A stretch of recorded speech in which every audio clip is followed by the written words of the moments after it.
I feel like I have kind of an epiphany or a download, or I understand like what my purpose is.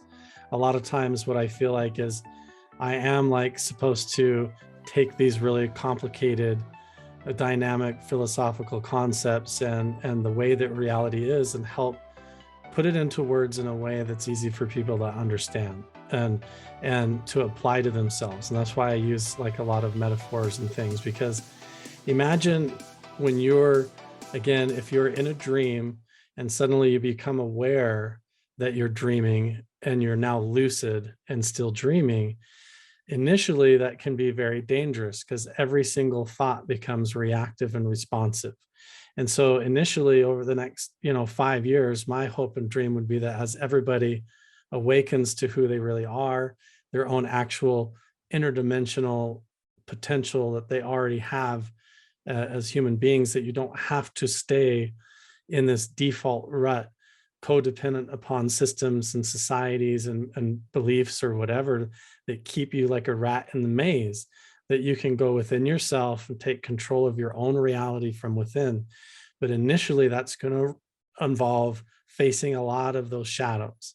It's going to involve looking in the mirror and being brutally honest with yourself. Because, like we said, if you're going into an amplified realm or a zone that's going to pick up your subconscious fears and beliefs or tendencies and put them in front of you or amplify them and manifest them into reality, you better clean up your messes.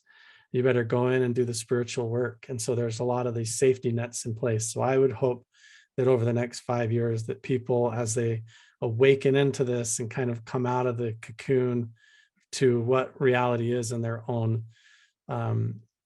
involvement and interaction with it, as we do that together, that's done in like a loving and non-judgmental and a safe way.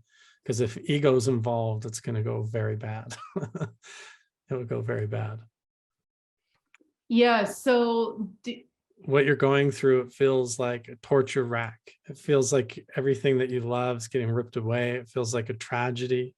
It does feel like you're drowning and you can't survive. But in the drowning, as you're getting battered in the deep ocean, what you find is that you grow gills and that you learn to breathe down there and you learn to swim and you become resilient, and your spiritual evolution expands from there.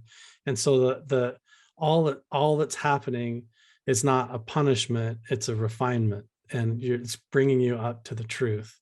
And so all of that you experience is just your own shadows, lies, and things that you've been hiding that you have to face and resolve and get on the path of your true perfect purpose. And if you accept that and to surrender to it, then you realize that the universe and the fates actually are in your favor and have your best interest in mind.